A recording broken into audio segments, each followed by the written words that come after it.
Hello friends, কেমন আছো সবাই? আশা করছি সবাই ভালো আছো। আবারও নতুন একটি ভিডিও নিয়ে চলে এসেছি, যেটা আমরা পুরাতন কিছু দিয়ে আমরা আপনাদের সঙ্গে শেয়ার করতে পারি সুন্দর সুন্দর আইডিয়া। তো দেখুন বন্ধুরা, আজকে আমি নিয়ে এসেছি একটা ছেঁড়া দেখুন সোয়েটার। আর শীতকালে কিন্তু আমাদের অনেক সোয়েটার যেগুলো ছেঁড়া বা পুরাতন হয়ে গেছে, ছোট হয়ে গেছে, আমরা পরি না, হয়তো ছিঁড়ে গেছে, সেগুলো কিন্তু আমরা কী করি, ফেলে রাখি বা যেখানে সেখানে পড়ে থাকে। এগুলো কিন্তু আমাদের কাজেও লাগে না। দেখুন কতটা ছিঁড়ে গেছে এই সোয়েটারটা। এই ছেঁড়া সোয়েটারটা দিয়ে কিন্তু আজকে ৩ রকম আইডিয়া আপনাদের সঙ্গে শেয়ার করব। তো দেখুন, দেখতে থাকুন ভিডিওটা, অবশ্যই আপনাদের ভালো লাগবে। আর এই ছেঁড়া সোয়েটারটা দিয়ে আমরা ৩ রকম আইডিয়া আপনাদের সঙ্গে শেয়ার করব। সুন্দর সুন্দর জিনিস কিন্তু আজকের আমি তৈরি করে নেব। চলে আসছি প্রথম আইডিয়া, চলুন দেখে নিই। তাহলে দেখুন বন্ধুরা, আমি একটা টুপি নিয়েছি। বাচ্চা বা বড় এরকম টুপি নিলেই হবে, কিন্তু আমি একটা বাচ্চাদের টুপি নিয়েছি। নিয়ে আমি কি করছি দেখুন, একটা খড়ি দিয়ে আমি দাগ কেটে নিচ্ছি চারিদিক থেকে। তো এটাকে আমি টুপিটার মাপ করে নিয়ে নিচ্ছি।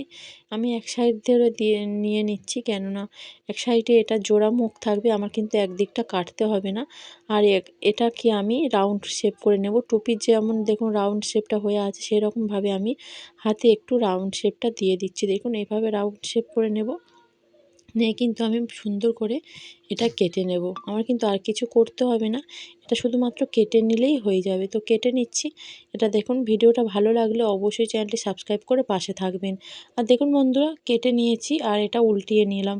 নেওয়ার পরে কি করব, এটাকে আমার এখন যে দিকগুলো কাটা দিকটা আছে সেগুলো কিন্তু আমি সেলাই করে নেব। আপনারা চাইলে মেশিনে সেলাই করে নিতে পারেন, বা কেউ কেউ চাইলে হয়তো হাতেও আপনারা সেলাই করে নিতে পারেন। এটা কিন্তু হাতে বা মেশিনে কোনো ব্যাপার না, খুব সুন্দরও লাগবে। আমরা হাতেও কিন্তু সেলাই করে নিতে পারি। দেখুন আমি সেলাই করে নিয়ে এসেছি। যে দিকটা আমার কাটার দিক ছিল, দুটো দিক আমার কাটা ছিল, সেই দিকটা সেলাই করে নিয়েছি। আর সোয়েটারের যে বর্ডারটা ছিল না, একটু ডিজাইন মতো বর্ডার ছিল গলার দিকে, সেই বর্ডারটা আমি কেটে নিয়েছি। নিয়ে একটু টুপির সামনের দিকটা দিয়ে দিয়েছি। এটা আমি তৈরি করে নিলাম সুন্দর একটি টুপি। আর দেখুন বন্ধুরা, টুপিটা কিন্তু সুন্দর, ভালোভাবে কিন্তু আমরা পরতে পারবো। এটা কিন্তু একটা ছেঁড়া সোয়েটার দিয়ে তৈরি করে নিলাম। চলে আসছি দ্বিতীয় আইডিয়ায়। দেখুন বন্ধুরা, আমি আরেকটা হাত আমি নিয়ে নিয়েছি। এটা থেকে কিন্তু আমি 3টে আইডিয়া আপনাদের সঙ্গে শেয়ার করব, সুন্দর সুন্দর জিনিস। তো আমি আরেকটা হাত আমি ইউজ করছি। দেখুন প্রথমে একটা হাত থেকে আমি, যেহেতু ছেঁড়া ছিল হাতটা, সেখান থেকে আমি টুপি বের করে নিয়েছি। আর আরেকটা হাত থেকে দেখুন বন্ধুরা, আমি আমার হাতের শেপ করে আমি এটাকে কেটে নিচ্ছি।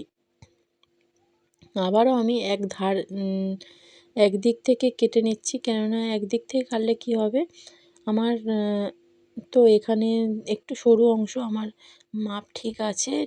তাই উপর থেকে কাটলে আমার কি হবে, এটা কিন্তু আমার দুদিক থেকে আর কাটতে লাগবে না, আমার একদিক থেকে কাটলেই হয়ে যাবে উপরের অংশটা থেকে। এটাকে আমি এইভাবে কেটে নিচ্ছি। দেখুন যেমন আছে সেইভাবে আমি কেটে নিচ্ছি। তো কাটা আমার হয়ে গেছে, এটাকে এখন আমার সেলাই করে নিতে হবে। আর এর মাপ দিয়ে আমি আরেকটা এখান থেকে কেটে নিচ্ছি। দেখুন মাপ দিয়ে নিয়েছি, নিয়ে আমি এইভাবে কেটে নেব। ভিডিওটা ভালো লাগলে অবশ্যই একটা লাইক, অনেক অনেক শেয়ার করে দেবেন। আর ভালো লাগলে অবশ্যই সাবস্ক্রাইব করে পাশে থাকবেন। আর কে কোথায় থেকে ভিডিওটা দেখছো অবশ্যই কিন্তু আমাকে কমেন্ট করে জানাবেন। আমি তাহলে বুঝতে পারবো যে আমার ভিডিওটা কত দূর যাচ্ছে, কোথায় কোথায় পৌঁছে যাচ্ছে আমার ভিডিওটা। তো আপনারা ভিডিওটা ভালো লাগলে অবশ্যই কিন্তু লাইক দিয়ে দেবেন। আর দেখুন বন্ধুরা, আমি দুটো করে নিয়েছি। নেওয়ার পরে আমি এটা উল্টিয়ে নিলাম। নেওয়ার পরে কী করব, আবারও আমি একইভাবে কিন্তু যে দিকটা আমার সেলাই করা নেই, আমি কেটেছি, সেই দিকটা এইভাবে আমি সেলাই করে নেব। দুটোই আমি একইভাবে উল্টিয়ে সেলাই করে নেব। তো দেখুন বন্ধুরা, সেলাই করার পরে আমি চলে এসেছি। আর দেখুন এটা কিন্তু আমার সুন্দর একটি হাত গ্লাভস তৈরি হয়ে গেল। আর এটা যেহেতু আমার এটা আঙুলের শেপ করে নিয়েছি, একটু কেটে নিলাম ভিতর থেকে, কেননা নাহলে কিন্তু আমার এ এটা ঠিকমতো আসবে না। তাই দেখুন বন্ধুরা, এইভাবে কেটে নিয়েছি। তো নিয়ে দেখুন খুব সুন্দর করে কিন্তু আমি এটাকে দেখুন এইভাবে আমি একটা হাত গ্লাভস তৈরি হয়ে গেছে। আমার আরেকটা একইভাবে আমি উল্টিয়ে নিলাম। নেওয়ার পরে দেখুন সুন্দর একটি কিন্তু দুটো আমার হাত গ্লাভস তৈরি করে নিলাম। তো আমাদের শীতকালে কিন্তু এটা খুবই জরুরি, যেহেতু ঠান্ডা আমাদের পড়ে গেছে।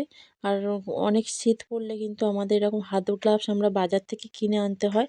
বাজার থেকে না কিনে এনে কিন্তু আমরা সুন্দর করে একটা পুরাতন ছেঁড়া সোয়েটার থেকে সুন্দর একটি দুটি দেখুন হাত গ্লাভস আমরা পেয়ে গেলাম বিনা খরচায় কিন্তু।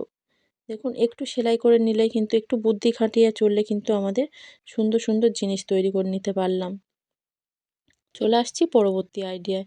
এটা ৩ নম্বর আইডিয়া। দেখুন বন্ধুরা, এটা আমার শেষ আইডিয়া। তো একটা ছেঁড়া সোয়েটার আমরা ফেলে না দিয়ে কত রকম আইডিয়ার সঙ্গে নতুন নতুন আমরা জিনিস তৈরি করে নিতে পারলাম আমাদের সংসারে। দেখুন আমরা কিন্তু এটা ফেলে দিতাম, কোনো রকম আমাদের কাজেও লাগতো না। এইভাবে দেখুন সুন্দর সুন্দর আইডিয়া এরকম দেখতে হলে অবশ্যই কিন্তু আমার চ্যানেলটি সাবস্ক্রাইব করে আমার পাশে থাকবেন। আমিও অনেক দূরটা এগিয়ে যেতে পারবো। তো দেখুন ছেঁড়া ছিল, তাই এইটা কী করলাম, আমি ছেঁড়ার নিচে থেকে আমি কেটে নিলাম।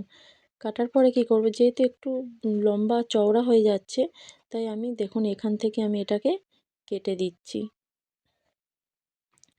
তো এটা কাটার পরে আমি একইভাবে উল্টিয়ে নেব। এটা শো পার্ট আছে। তো দেখুন বন্ধুরা, দুটো পকেট আছে। এটা কিন্তু আমার খুলতেও লাগবে না। এটা যেহেতু ভিতরে থাকবে, আমার যে জিনিসটা তৈরি করছি সেটা কিন্তু এটা ভিতরে থাকবে, তাই কোনো প্রবলেম হবে না। যে সোয়েটারের পকেটটা আছে তার মধ্যে কিছু আমরা রেখে দিতে পারবো। এটাও আমি সেলাই করে নেব। তো সেলাই করে নিয়ে চলে এসেছি বন্ধুরা, দেখুন চারিদিকটা কিন্তু আমি পুরোটা সেলাই করেছি। আর যেখানে বোতামের ঘরগুলো ছিল সেখান থেকে আমি এটাকে শো পার্ট করে নিচ্ছি। তো শো করে নেওয়ার পরে কি করব, এটা কিন্তু আমাদের খুব সুন্দর একটা পিলো কভার তৈরি হয়ে গেল। পিলো কভার না, পিলো একটা তৈরি হয়ে গেল। এর মধ্যে আমাদের বাড়িতে যেগুলো পুরাতন জিনিসপত্র, জামা প্যান্ট বা বাচ্চাদের ছোট ছোট গেঞ্জি প্যান্ট থাকে, সেগুলো কিন্তু আমরা এর মধ্যে দিয়ে দিতে পারি। এগুলো বিশেষ করে এগুলো কিন্তু অনেকটাই সফট হয়। তো এইভাবে যদি আমরা দিয়ে খুব সুন্দর একটি পিলো তৈরি করে নিতে পারি, এটা আমরা যখন হয়তো বাড়িতে গেস্ট আসে, বালিশের কিন্তু আমাদের ঘাটতি পড়ে যায়, বালিশ আমরা দিতে পারি না। আর দেখুন বন্ধুরা, আমি যে বোতামের ঘরগুলো ছিল, বোতামের এই ঘরগুলো দিয়ে দিলাম। দেওয়ার পরে দেখুন কত সুন্দর একটা পিলো তৈরি হয়ে গেল। আমরা যদি একটা পিলো কভার তৈরি করে এর মধ্যে পিলোটা দিয়ে দিই, তাহলে কিন্তু আমাদের অনেকটাই সুবিধা হবে। এটা আমরা সোফায়ও রাখতে পারবো, আর দরকারে আমরা বালিশটা পালিশ করেও মাথায় দিতে পারবো। কেমন লাগলো ৩টে আইডিয়া আপনারা অবশ্যই কমেন্ট করে জানাবেন। কোন আইডিয়াটা আপনাদের ভালো লেগেছে কমেন্ট করে জানাবেন। ভালো লাগলে চ্যানেলটা সাবস্ক্রাইব করে আমার পাশে থাকবেন। আর ভিডিওটা ভালো লাগলে লাইক অনেক অনেক শেয়ার করে দেবেন। ভিডিওটা এই পর্যন্ত রাখছি। যে যেখানে আছেন ভালো থাকবেন, সুস্থ থাকবেন।